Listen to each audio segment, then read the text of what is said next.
Bismillah ar-Rahman rahim. We are going to start our webinar, and this webinar is about anti-corruption. Now, before I start, let me give a brief intro about Global Compact Network.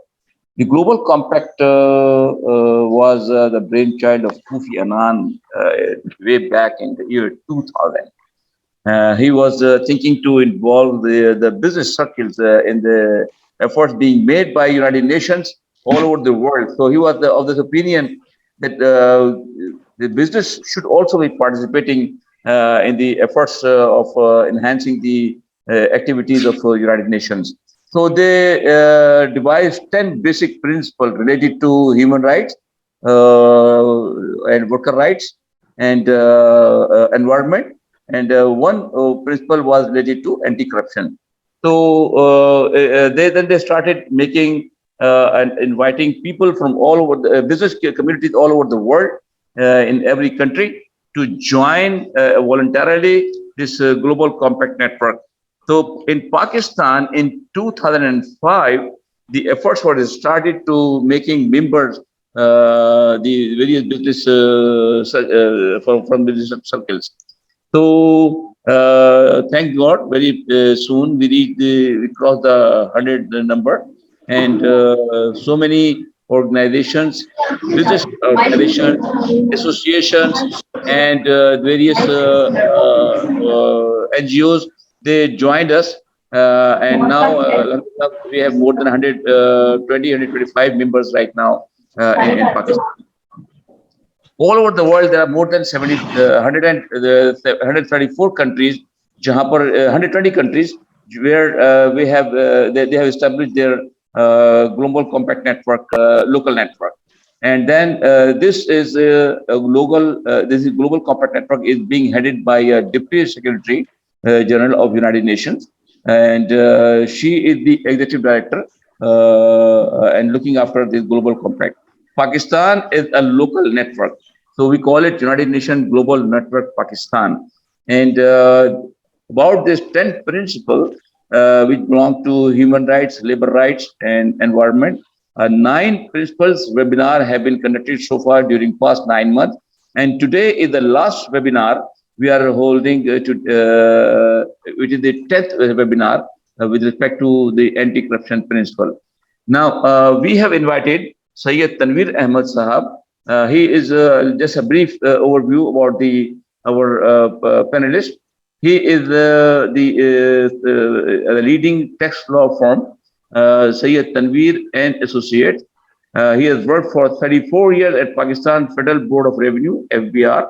He retired from FBR services in grade 21 and worked in various capacities, including Director General and member of the Customs Appellate Tribunal (FBR). He was the first Director Reform and Automation who has developed and rolled out Pakistan Custom paperless customized system. We call it is pretty famous as VBOC, web-based one customs. And he's also an honorary expert on taxation for the Federation Chamber of Commerce and Industry. He has formulated tax proposal for customs, sales tax, and federal excise for the year 2020 and 21 budget, and presented them before the FBR, Finance Ministry, and Commerce Ministers. He is also a member of APCCI's FBR committee. Mr. Tanveer, I would be requesting him later on to share his extensive knowledge on how business should work against corruption in all its forms, and including extortion and bribery, etc., etc. Our second panelist is Mr. Mirza Shahid Beg Sahab. He is Executive Director of Legal Aid Center. Mr. Shahid Beg Sahab is a highly skilled and dedicated professional with a deep-rooted passion for the maritime industry, with a keen eye for identifying corrupt practices.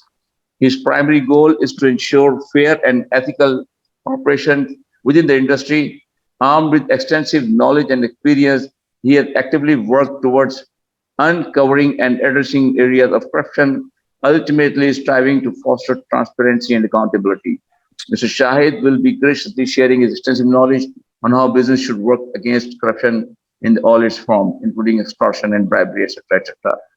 Our third Last but not the least, our panelist is Mr. Kashif Ali Sheikh.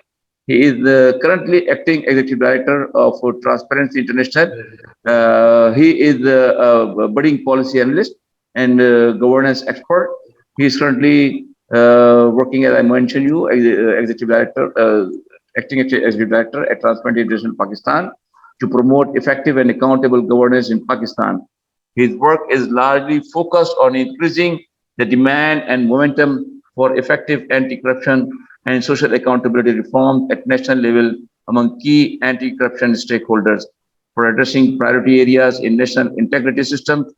Prior to that, Kashif Ali Saab was a recipient of prestigious DAAD Scholar Award 2014 for Public Policy and Governance. And besides it all three, we have our one more panelist, Ms. Samreen Sheikh. She is doing her master of philosophy from University of Karachi, and she is working as looking after the marketing area of Global Compact Network Pakistan, and she is manager marketing of UNGCP, and she is was good support to us in this area. So I have requested Samreen Sheikh to be part of the webinar. So maybe she can also raising some question here and there from the panelists, and maybe our participant would be asking some questions. Maybe she is going to help us out over there as well. So we are going to start from Tanveer Ahmed Saab. So Tanveer Saab, please would you like to share your viewpoint on anti-corruption issues and how the things should be moving in the what direction, and what are the main causes and excuse me, and consequences of corruption, and why it is important to address this issue. So Tanveer Saab, please over to you now. Thank you very much. So I would just like to introduce this topic. First of all, Akram Saab has already introduced United Nations Global Compact Network. My name is Mirza Shahid Beg, and I'm here today to discuss the issue of corruption and how it affects business and harms the country's economy. What will our role be in establishing a fair and honest system free from corrupt practices? We all are aware of the fact that Pakistan in 2018 ranked 117 out of 180 on the Corruption Perception Index. But over the years, it has slipped to reach 140 in 2021 and remained on the same rank. At the time of partition of Indo-Pakistan, Pakistan inherited a weak economy, inexperienced politicians, but well-experienced civil servants. Civil servants filled the vacuum created due to the lack of experienced politicians and took over governance of the country, running ministries, even assuming the post of Prime Minister, Governor General, and President. The British tradition, pervasive, intrusive, extractive, and privileged government was maintained. On independence, the vacue property distribution created several opportunities for corruption. And in the following 2 decades, corruption was facilitated by over-regulated industrialization policies. Corruption is cancer that eats away at the very fabric of society, hindering progress, undermining trust, and impeding economic growth. In our industry and business, corruption not only undermines fair competition, but also poses a significant threat to the safety and security of our economic zone. It is imperative that we address this issue head on and develop an anti-corruption strategy to ensure a transparent and accountable industry and business sector. One of the most common practices in the industry and business is bribery. It is an unfortunate reality that some officials, both within the government and in private sector, demand bribes in exchange for favorable treatment or bypassing of regulations. This not only compromises the integrity of the industry but also hampers fair competition and impedes the growth of legitimate business. Another prevalent corrupt practice is smuggling. Corrupt officials often collude with criminal networks, turning a blind eye to illegal activities in exchange for financial gain. This not only poses a threat to national security but also undermines the rule of law. Furthermore, nepotism, favoritism, and deeply rooted in the industry and business of Pakistan.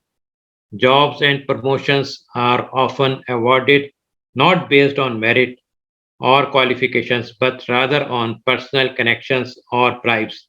This results in an inefficient workforce, compromised safety standards, and lack of professionalism within this sector. Moreover, misappropriation of fund is another significant corrupt practice in our economic sector.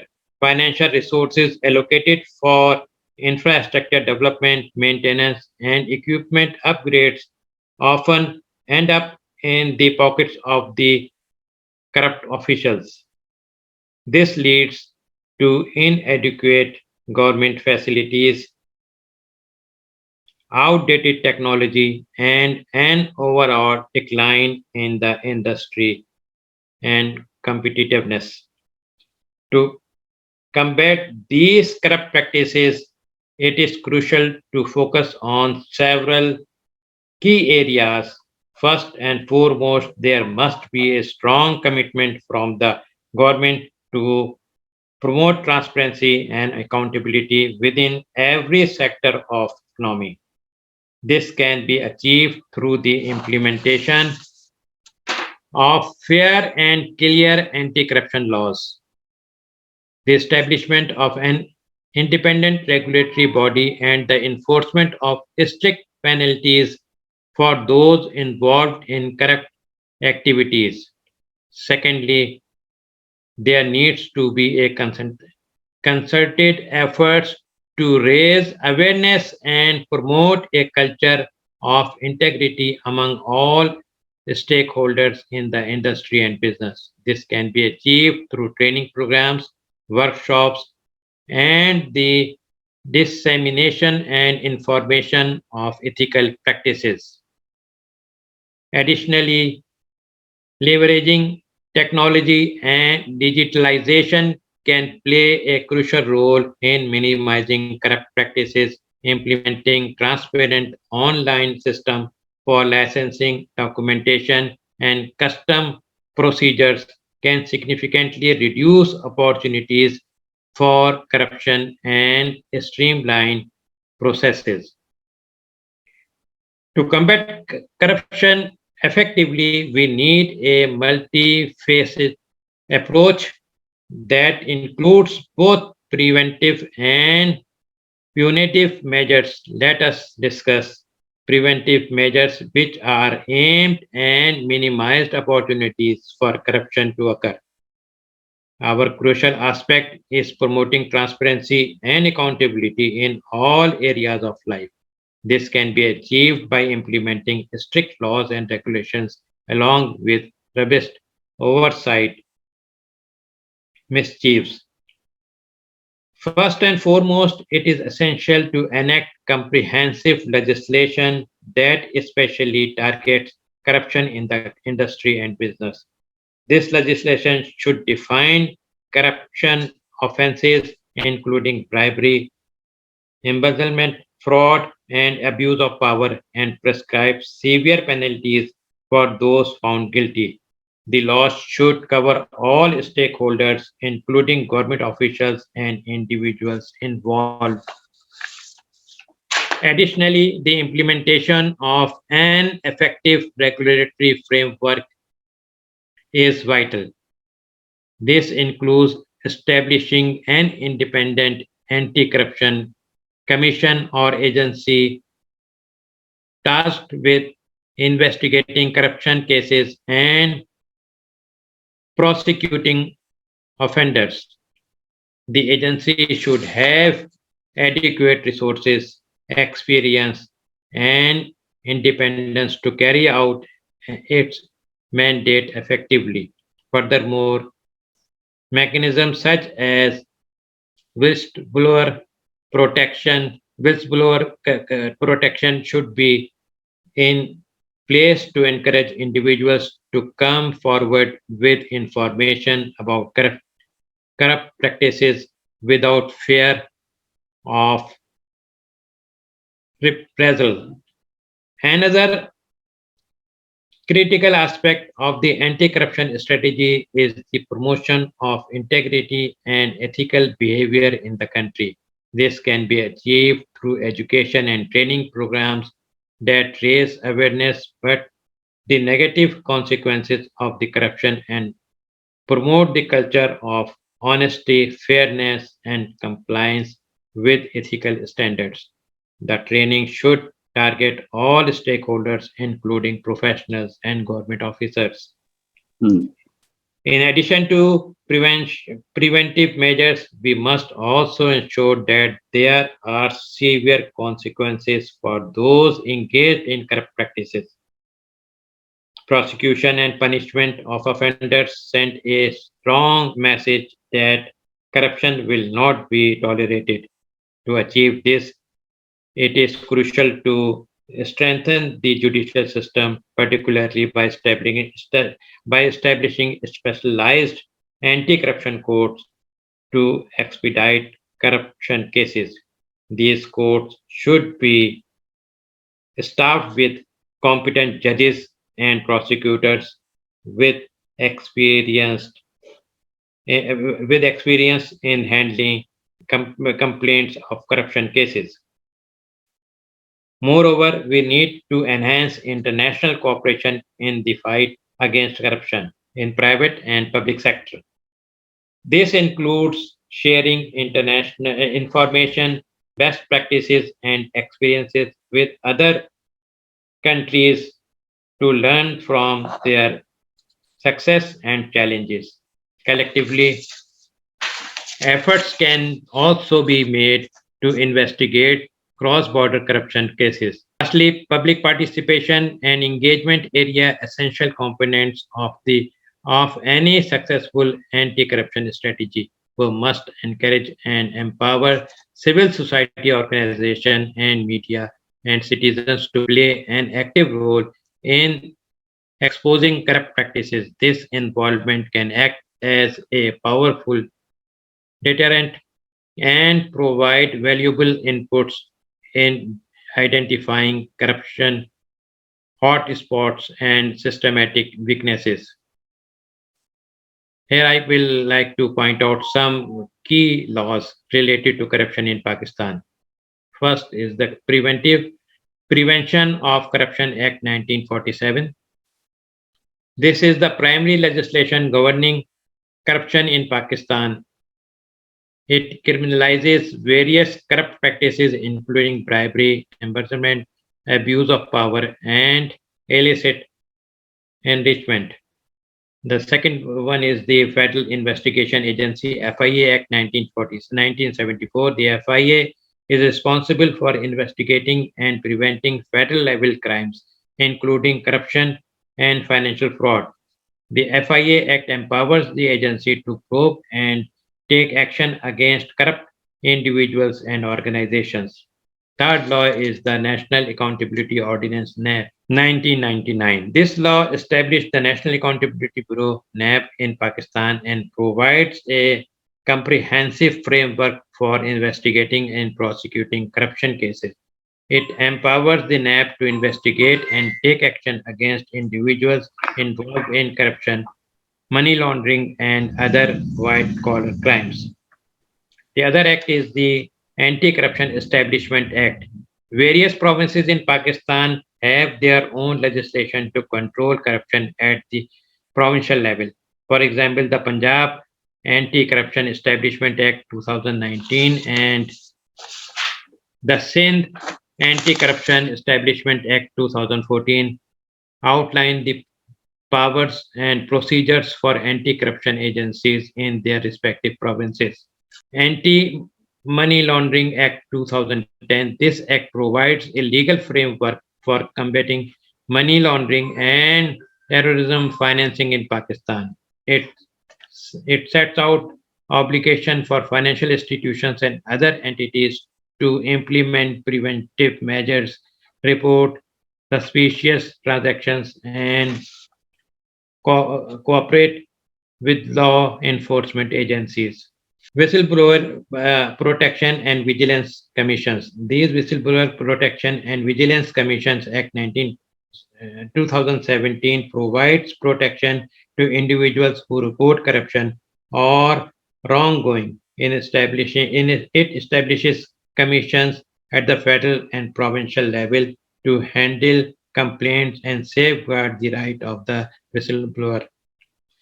Code of Criminal Procedure 1898. This code outlines the general procedure for the investigations, arrest, and trial of criminal offences, including corruption cases.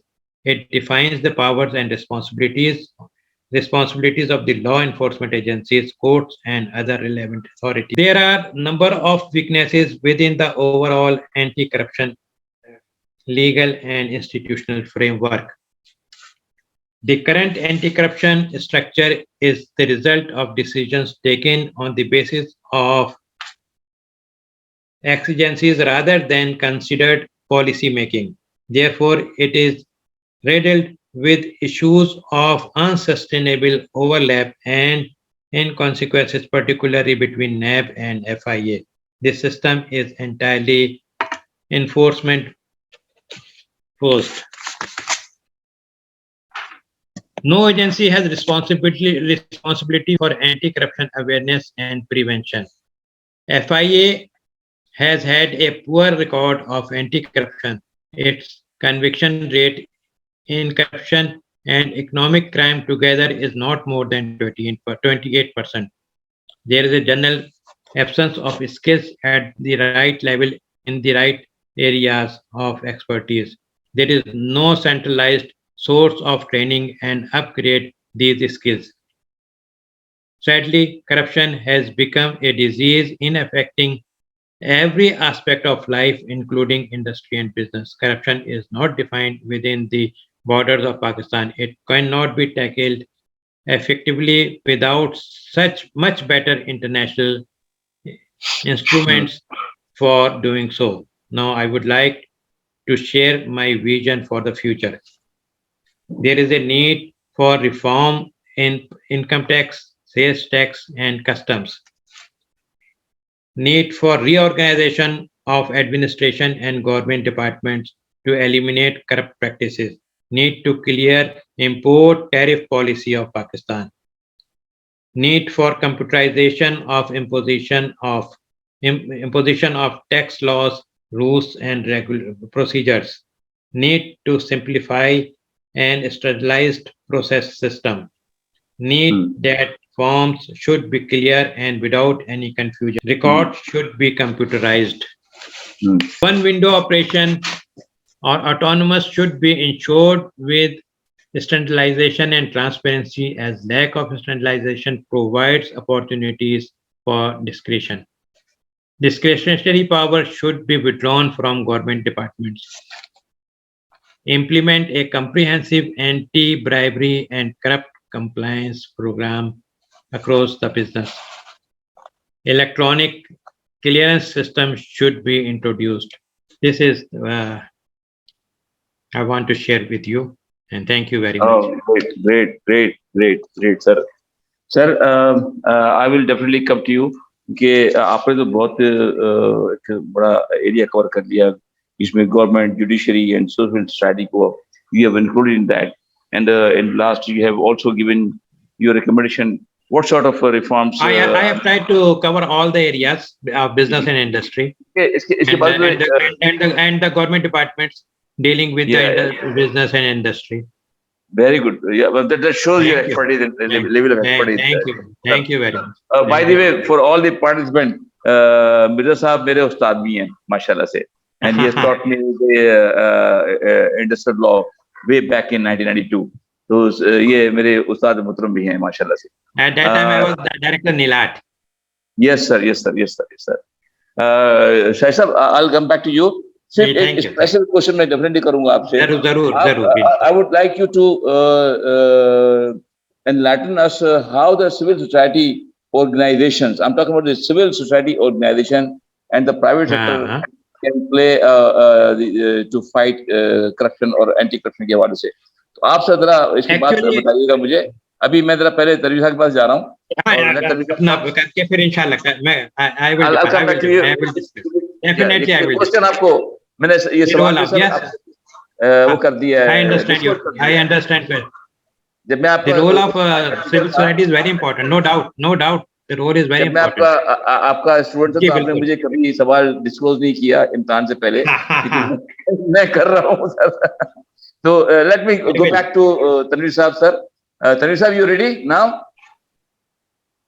Tanveer साहब yes there was something missing perfectly all right now we were waiting for you now please go ahead now you start you must have heard हमारे शाहिद साहब को आपने सुन लिया thank you very much जी तनवीर साहब please go ahead it's over to you yes I have heard and Shahid Saab has touched almost all the subject and covered a number of areas. So I would like to be very precise and just give my observation now. First of all, the United Nations Global Compact, it urges companies to follow 10 principles, including anti-corruption. And basically what it says that businesses should work against corruption in all its forms, including extortion and bribery. So basically, in business context, the causes in third world countries, especially as already discussed, doubt that there are laws, but these are excessive regulations, very complicated tax laws and systems, permission and licensing system, numerous government departments with opaque bureaucracy and discretionary powers. There are so much discretionary powers which are making them so powerful. And then people are forced to give some, call it bribery, paid money, just to, even in legal cases, just to expedite their cases. And in other cases, there is a monopoly of government-controlled institutions on goods and services. You can always recall that 2-3 decades back, it was a very hard task to get a telephone connection when it was under the government control. But after it was privatized, you can see how easier it is to get a connection. So same is the case with now with the power and gas sector. You can see a number of not only corrupt practices, corruption, but the difficulties that the common man is facing due to all this corruption. Thirdly, we have already talked about a number of legislation. Our problem, and in third world countries, is that there is a lot of legislation and laws, but we don't want to probably implement, we don't have the capacity to enforce those laws. We have talked about the FIA, we have talked about the National Accountability Bureau and its law, but as we all know that in the past, it has done a good job also, it has made many cases, but at times, and you will notice that these institutions and other institutions were just used to control the political opponents, just to make out cases. So it was politically motivated cases made out by them, though they have made very good cases also. So give the credit. But overall, the perception is not good. And Mr. Kashif was also here. And in transparency, perception about the um, um, anti-corruption is that Pakistan is 140th out of 180th nation. So there are a lot of issues. And now coming to the private sector, the private sector is also facing such issues. Personally, we know that there are many companies that don't want to indulge in such practices.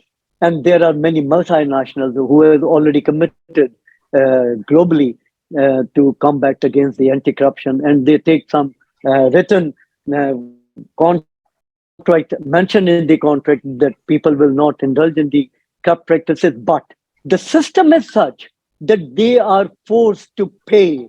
It is increasing the cost of doing business. They are forced to pay money.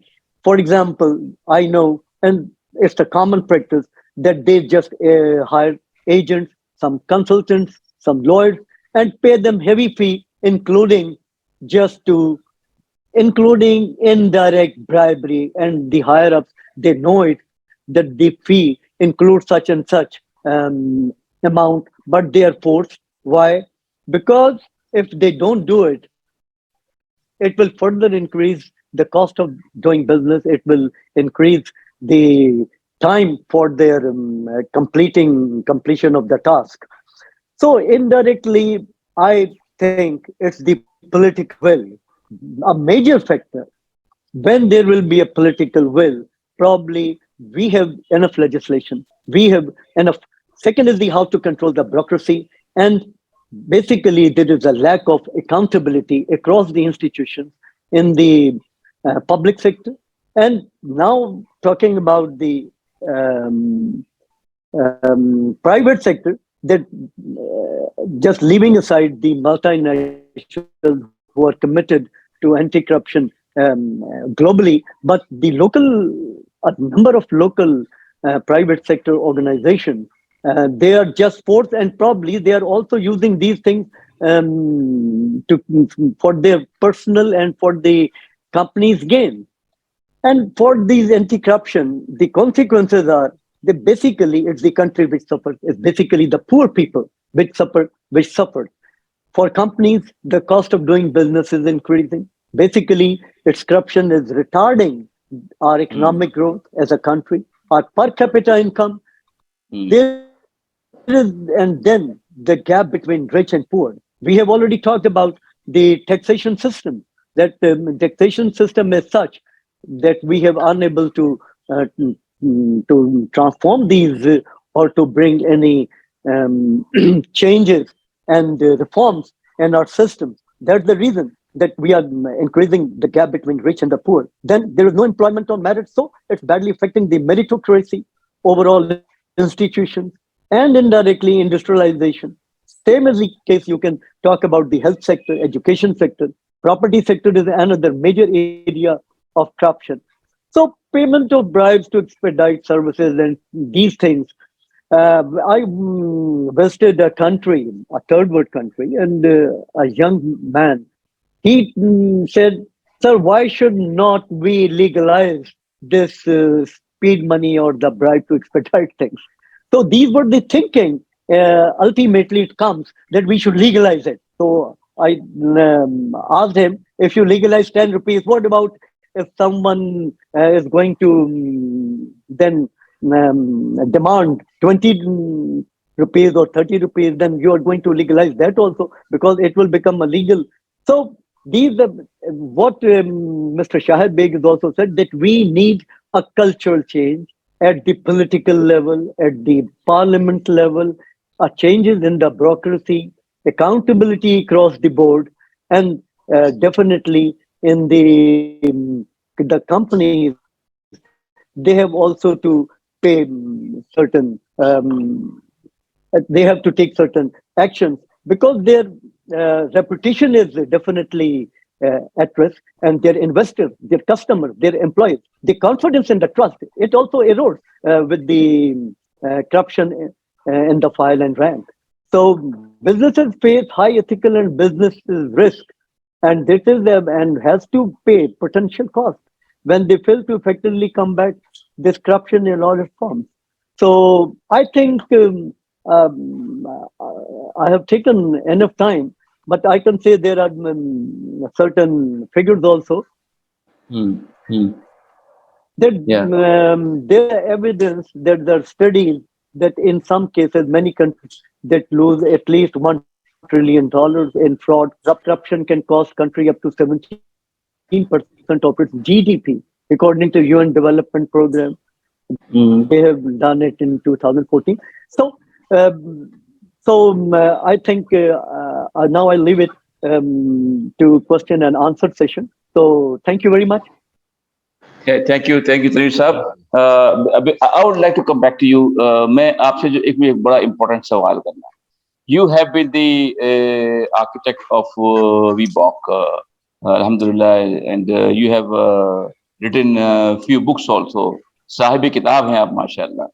मेरा आपसे एक सवाल ये होगा, when I come back after Kashif Ali साहब, कि how can technology and digital solution be leveraged to enhance transparency and reduce corruption in various sectors? So, giving us the concept of the use of technology and combating this corrupt practices in Pakistan, whereby our number, as you mentioned, and Mirza Sahib also mentioned, 140th number aa gaya out of 180. So, use of technology can play a pivotal role to reduce these obstacles. So, I'll come back to you on this question after Mr. Kashif Ali Sahab. So, please be prepared for this question. All right. So now I will request Kashif Sahab. Kashif Sahab, you please now over to you. हम आपने आपको काफी देर से engage किया हुआ है, तो please आप आइए जरा, हमें बताइए कि what are your views and about this whole fiasco in Pakistan. Kashif Sahab, over to you. Ji, thank you, Akram Saab, first of all, Yes, sir. for having me. I hope I'm audible, you know. Yes, sir, you are. You are. Thank you very much. Yeah, you are. You Okay, are. first, thank you Please go for ahead. having me. Thank you, Tanveer Saab, Mirza Shahid Saab. And I think the global network, Pakistan is doing a great work, especially आज जो आपने इस anti-corruption के मौजू पे ये webinar organize किया है, मेरा ख्याल है we need such sort of webinars and conversations and dialogues to sensitize the general public about the, I think, the detrimental effects of corruption. And now I think that there has a lot been said about this, and I will not take much of the time, but I think it's important to understand how do we define corruption, because a lot of the viewers of this webinar I expect would be the young people. And then for that, I think it's very important कि हम सबसे पहले तो ये define करें कि ये हम corruption को तो कहते हैं कि कैंसर है किसी society के लिए, ये corruption है क्या, और इसको किस तरह हम जो है इसकी रोकथाम के लिए क्या किया जा सकता है। और आपने बड़ा मेरा ख्याल है इम्पोर्टेंट सवाल पूछा कि सिविल सोसाइटी ऑर्गेनाइजेशंस इसमें क्या कर सकती हैं।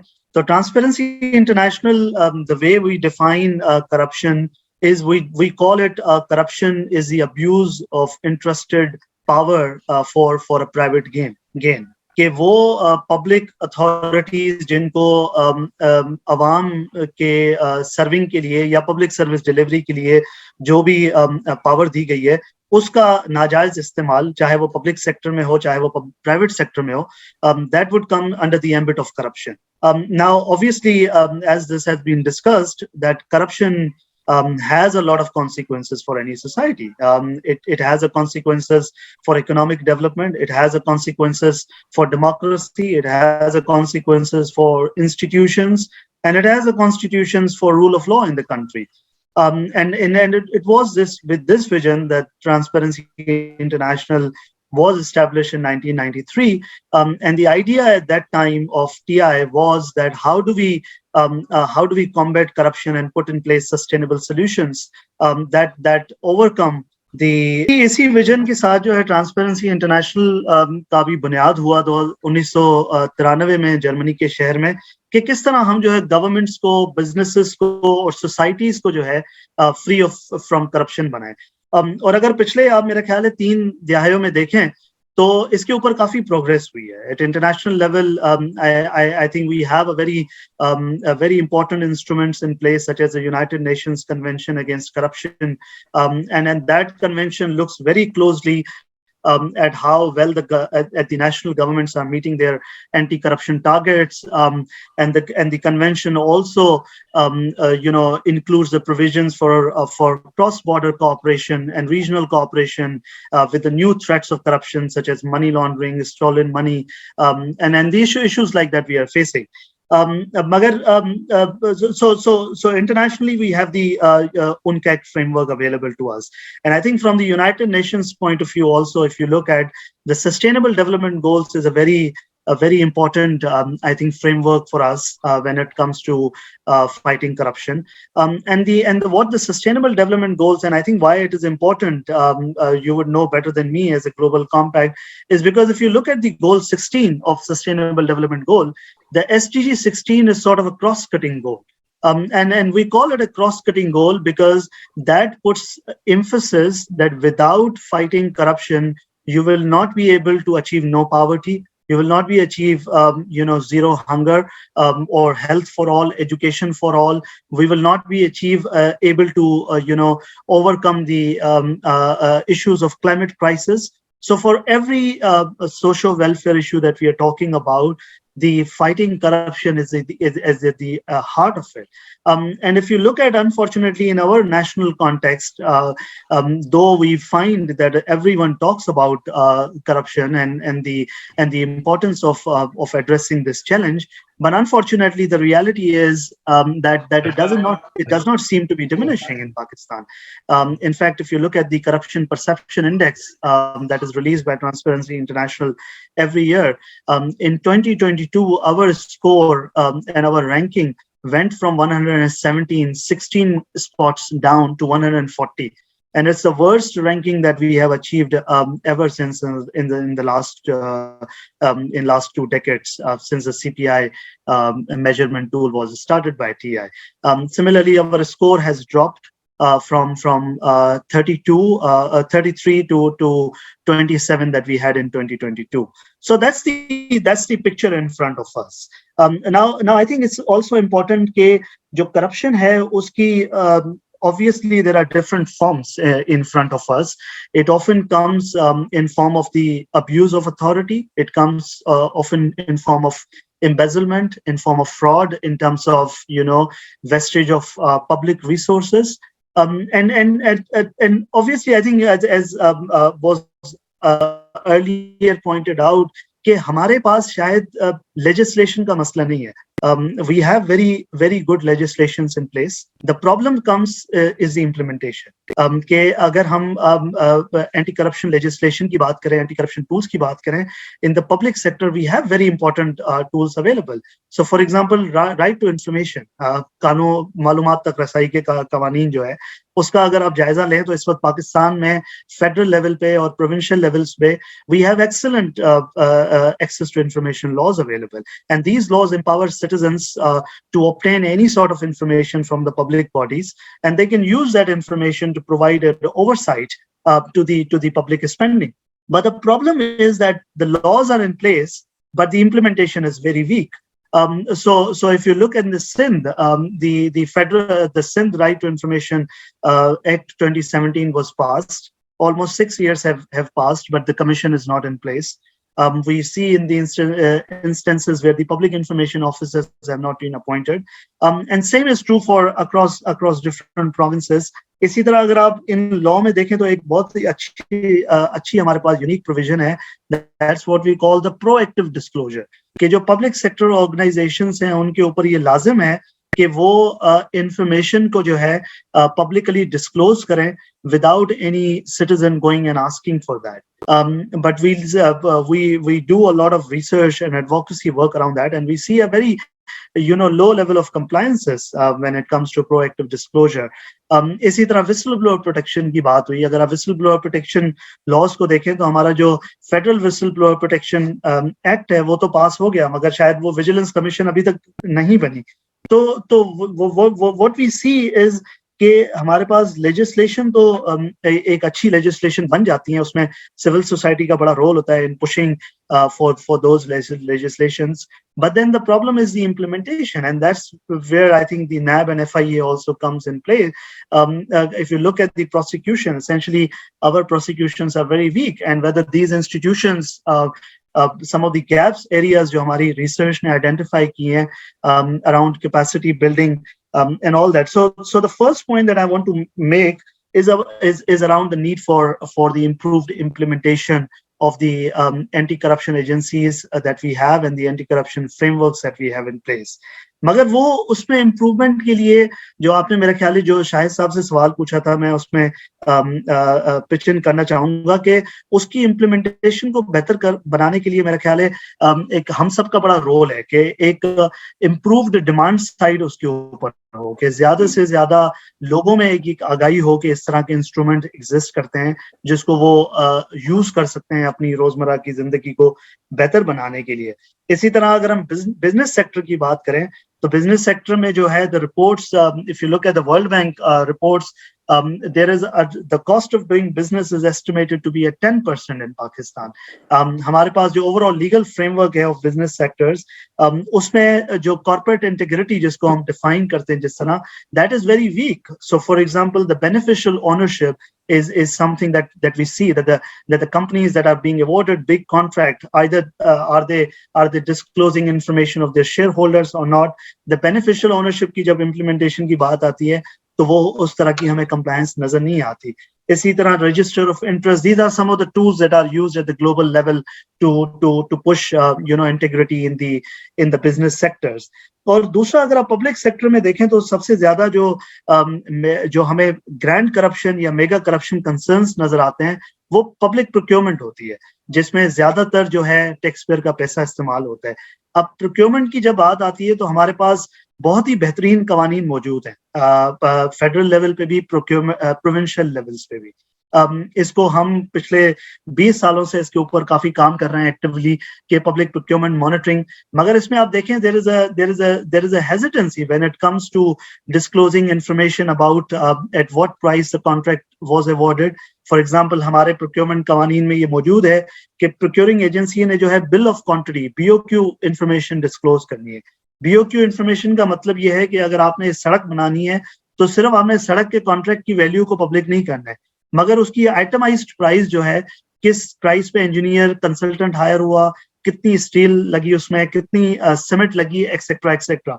And this is a very important information from transparency point of view, ताकि लोगों को पता हो कि जो टैक्स पेयर का पैसा है वो किस तरीके से इस्तेमाल हो रहा है। और इसमें मेरा ख्याल है दूसरा हमें ये भी देखने की जरूरत है, जब हम एंटी करप्शन की बात करते हैं तो we cannot really come up with any viable solution without involving those people who are 60% of our population, the young people, and the involvement of young people in terms of raising their capacity, in terms of how they can participate in decision making policies में हमें उनके लिए provision बनाना, चाहे वो local governance की बात हो, चाहे वो provincial level की policy making हो, तो उनकी participation को यकीनी बनाना is also very important from the transparency point of view, and this is the area where we see there is a lot that needs to be done. और तीसरी मेरे ख्याल में जो बात ऐड करना चाहूंगा वो ये है कि अगर आप करप्शन के कॉन्टेक्स्ट में हम बात कर रहे हैं, इस वक्त हम क्लाइमेट क्राइसिस की बड़ी बात हो रही है कि Pakistan is in a war like situation in terms of the effects of climate change that we are facing, and if you look at चाहे वो mitigation और adaptation की जो बात होती है तो उसमें we are receiving a lot of international funding to combat to deal with these climate effects, मगर वो सारी जो एक हमारे पास climate governance framework मौजूद है उसमें there is a lot of gaps when it comes to integrity and transparency. So for example, अगर आप climate governance framework को देखें तो इस वक्त 2017 का हमारे पास climate change act मौजूद है। उस एक्ट के अंदर जो है एक क्लाइमेट काउंसिल बनना है। क्लाइमेट काउंसिल का मतलब ये है कि आप प्राइवेट सेक्टर को इन्वॉल्व करें, आप सिविल सोसाइटी को इन्वॉल्व करें, आप फेडरल मिनिस्ट्रीज को इन्वॉल्व करें, provincial chief ministers and line departments को इन्वॉल्व करें, ताकि जो क्लाइमेट के इश्यूज हैं पाकिस्तान में उनको एक होलिस्टिक अंदाज से जो है डील किया जाए। मगर अनफॉर्चुनेटली पिछले 6 सालों में ये क्लाइमेट काउंसिल नहीं बना। तो इस तरह की जब हम जो इंक्लूसिवनेस की हम बात करते हैं, चाहे वो बिजनेस के पॉइंट ऑफ व्यू से हो, चाहे public sector point of view से हो, so the inclusivity has its role to play in terms of enhancing transparency. So these were some of the thoughts, initial thoughts, and I think I'll stop here and we'll continue the conversation as we move later on. Thank you. Fantastic, Kajal sir. I must appreciate your thoughtful deliberation which you pointed out here, and helped us out to understand the consequences right now we are facing. Especially, really, it is mind-boggling that our number is 140 out of 180 country. Our perception index has gone down. So I'll come back to you, Kashif Saab. Now, before I go to Mr. Shahid Beg Sahab, Kashif Sahab, we have you yourself, Tanveer Sahab and Mirza Sahab have spoken about the real sad issue of corruption in Pakistan, anti-corruption. Now, I would really request you, Kashif Sahab, if you can provide example of a successful anti-corruption initiative from maybe a country or another country other than Pakistan, or maybe you have an example from Pakistan where they were successful in providing and helping us out, helping the countries out of successful anti-corruption initiatives taken by the various in any region, in any country, or any organization in Pakistan. So I'll come back to you. So let me go back to Shahid Saab. Shahid Saab, I was requesting you to please come back and civil society. How, in your opinion, civil society and private sector can play a very important role extensively in fighting this corruption in Pakistan? So Shahid Saab, Mr. Shahid Saab, please. Over to you, sir. The role of the civil society is very important because the fight against corruption is a long-term process requiring deep structural changes to a society. Its legal features and its cultural. Therefore, civil society is an essential for controlling anti-corruption. The role of the civil society is very important. We cannot ignore civil society. Yes, sir. Okay. All right. Tanveer Sahab, now can you come back to us, please, and let us know that how this technology can play a vital role in combating this corruption. So please let us know about your point of view, especially with respect to technology. So Tanveer Sahab, over to you now, please. Tanveer Sahab, are you there? So I guess he is not here. But all right. Yeah. So there is an attendee who has a question. Okay, I've seen the question. This is regarding far-flung area which is called Chaman, Yes. near in Balochistan, and the gentleman is asking how they can stop corruption in the Chaman district of Balochistan. And this is a very specific and localized question. So we'll come back to on this. Now we're talking very generally. I'll request Mr. Kashif Ali Sahab. Tanveer Saab is back as well. Come back to us that with the successful anti-corruption initiative, you might like to share with our colleagues, the participants, and attendees of this webinar. Kashif Saab, over to you now. That I think Tanveer Saab is here, so if maybe you want to take over first, whatever. Yeah, you go ahead. You go ahead, please. Okay, I'll go ahead. Please. Now, in terms of the, I think, successful anti-corruption initiatives, I think there are many, मगर मेरा ख्याल है इसमें जो शायद मैं उसी चीज को emphasize करूंगा कि हम ज्यादा उसको एक स्टेट के पॉइंट ऑफ व्यू से तो देखते हैं करप्शन को, कि चाहे वो एंटी करप्शन एजेंसीज की जो है इंडिपेंडेंस हो, चाहे वो ऑडिट इंस्टीट्यूशंस की इंडिपेंडेंस हो, या उनकी कैपेसिटी बिल्डिंग हो इन टर्म्स ऑफ चाहे वो एंटी करप्शन लेजिस्लेशन हो। मगर मेरा ख्याल है सक्सेसफुल इनिशिएटिव्स हमें ज्यादा उस चीज को भी हाईलाइट करना है from the citizen point of view. और उसमें what we see is that in many countries the right to information tool that we have is very proactively used by the citizens to play their role in terms of the oversight. And I think this also addresses the question that you pointed out, that how can the young people play their role in stopping corruption? And I think the most important role that the young people in different countries are playing and they can also play in Pakistan is to practice integrity. और जब हम integrity की बात करते हैं तो उसमें हमारे पास काफी ज्यादा, so for example social accountability tools हैं. For example, the people can mobilize together and conduct citizen report card studies. The citizen report card studies are the are the tool whereby the citizens gather feedback on the quality of the service delivery. Similarly, जब हम right to information की बात करते हैं, अगर आपके area में एक स्कूल है और अगर आप देखते हैं कि उस स्कूल में जो है टीचर नहीं आ रहा या बच्चे नहीं आ रहे, you can file and right to information request with the district education officer asking for that how much funds were allocated to this particular school. Can't hear you. I think we lost the connection, Kashif Saab. Meanwhile, Tanvir Saab, would you like to pitch in and let us know about the importance of technology and how this technology can help us out in combating the corruption? But there, I'm sorry, there is something wrong that it's being disconnected. So I have please go ahead. Please go ahead. Phone, as well as from my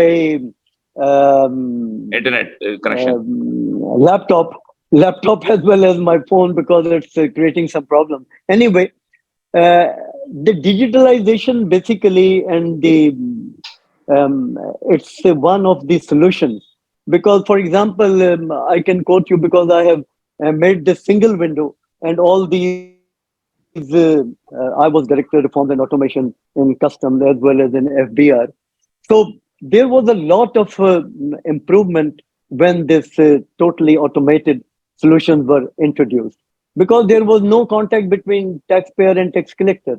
So you can just taking this model, you can introduce in other government agencies also. For example, Patwari, for example, registration of FIR. For example, I have been also associated and working with the police department. I already told them, but they have their own issues that they cannot left it open, they cannot automate it, and they need human intervention, because then the crime rate probably will be depicted very much high. So government has its own issues. Otherwise, automation will not eradicate, but definitely substantially reduce the corruption especially in public sector.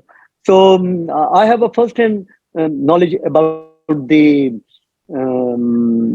custom department, the tax department, and one or two other departments in which we were working. So I just share one or two things that there was a department, and we were trying to take it on our overall system, and we wanted to connect them, and we wanted that their certificates should come directly. But there was so much of resistance from the lower staff that they didn't want any automation, because then all the certificates will be going, and nobody is going to come and practically taking file to them.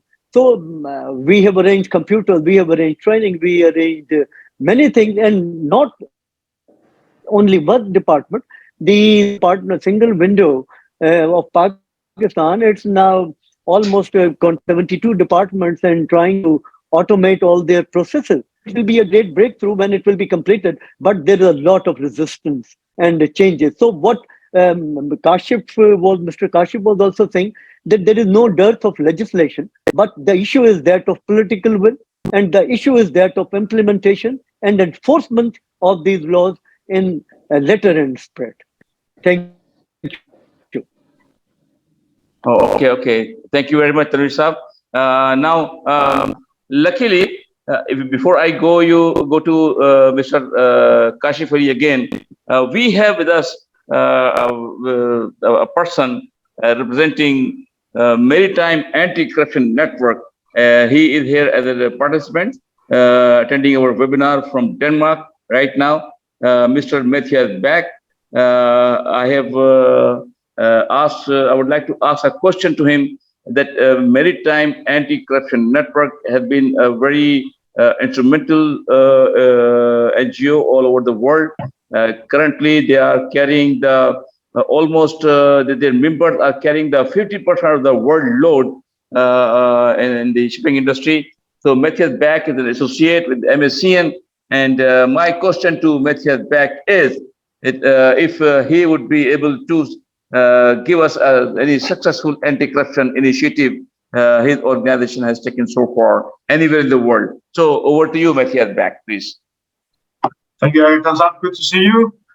I was actually planning to just listen in to all these smart people, but since I got asked the question, I'll be happy to chip in. Yeah. So the first case that I will really put to the table is Nigeria.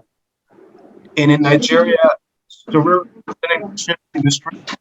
In Nigeria, we saw a lot of every time a vessel, a tanker vessel or a container vessel, it entered a Nigerian port, it was faced with numerous risks of extortion and harassment, even threats of violence. The regulations were always a bit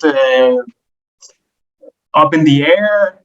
Procedures were not really detailed, and there were some pretty inconsistent rules that in practice gave many port officials, such as the health department and the immigration department, the customs department, a lot of discretionary power that they can use to find some kind of error that they often actually invented and then demanding a bribe.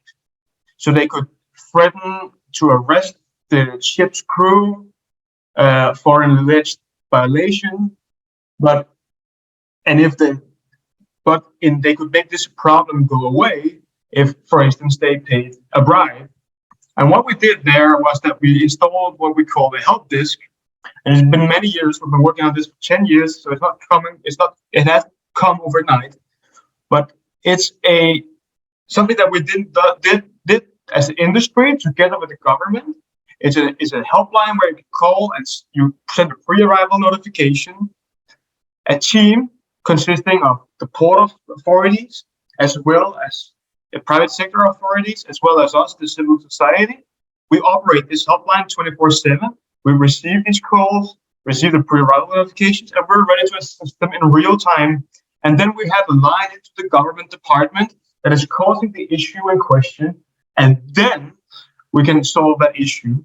And what we've seen is that we've received as of a couple of last year, I think we had 90 corruption cases raised this way, and we were able to solve around 95% of them.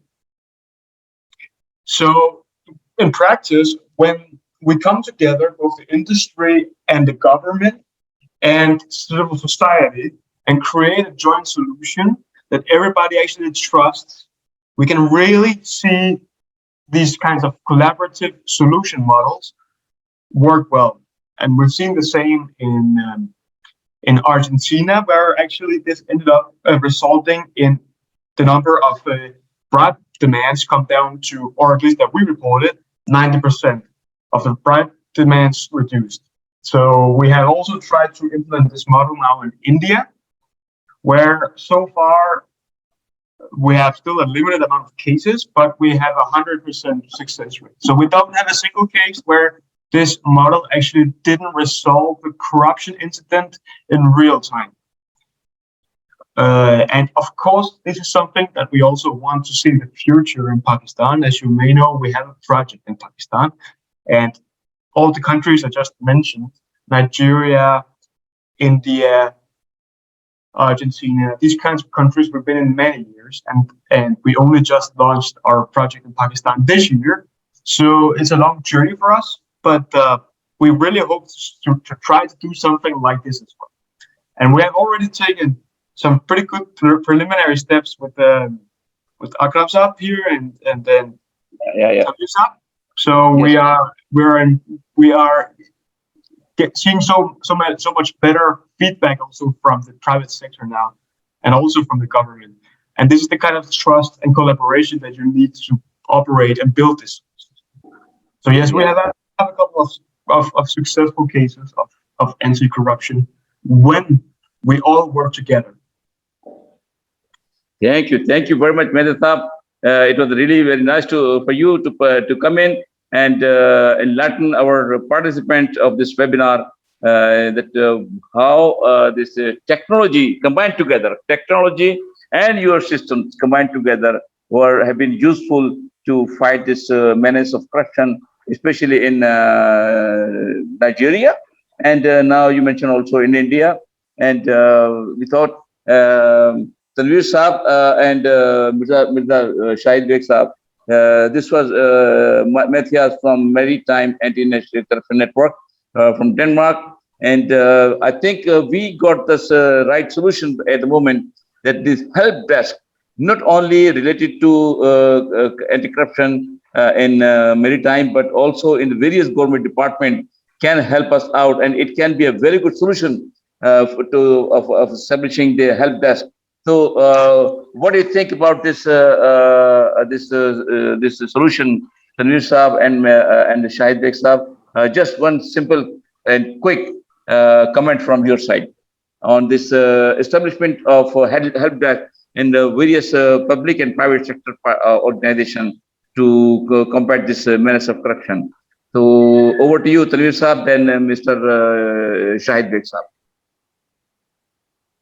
Well, I think we have already seen the models in India, in Nigeria, and working very successfully. And I have met many stakeholders in Pakistan, and they all wanted a help desk here, that someone neutrally and backed by some international organizations should be there just to approach the bureaucracy, just to approach other stakeholders.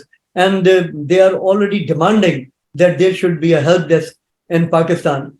And there are customs agents, FTCCI, even Federation of Chamber of Commerce, the shipping agents, similarly, the stevedores, and there are other stakeholders. They all say that we need some converging point. There should be some neutral person who should who should listen to our complaints and should take up that matter before the bureaucracy, before the government institutions. So I think help desk is a great idea, and in Pakistan it can be a success, and it's basically the demand of various stakeholders in maritime trade. Thank you. Great. Mirza Shahid Saab, last comment from your side. Very easy solutions. We have a very strong legislative system. We have the laws. We have the administrative departments. The only thing we are facing is the enforcement of the laws. This is the only problem we have facing. Okay. And then do you think that this help desk can help us out? Yeah, of course. Yes, if we succeed in enforcement, we will succeed and control everything. Okay, all right. The only problem is that with enforcement. Okay, great. Now, I received a message from Kashif Sahab. Actually, he is in Thailand and visiting his counterparts over there. He had to go for a dinner over there. So he just excused, and I said, okay, fine, go ahead. So he said he was saying thank you to everyone. And I also, on behalf of a Global Compact Network Pakistan, would like to thank Mr. Kashif Ali Saab, Executive Director of Transparency International Pakistan. And I would like to also thank Mr. Sayyid Tanveer Ahmed. He is the associate law firm, tax law firm, Sayyid Tanveer and Associates. And I would also like to say thanks to Mr.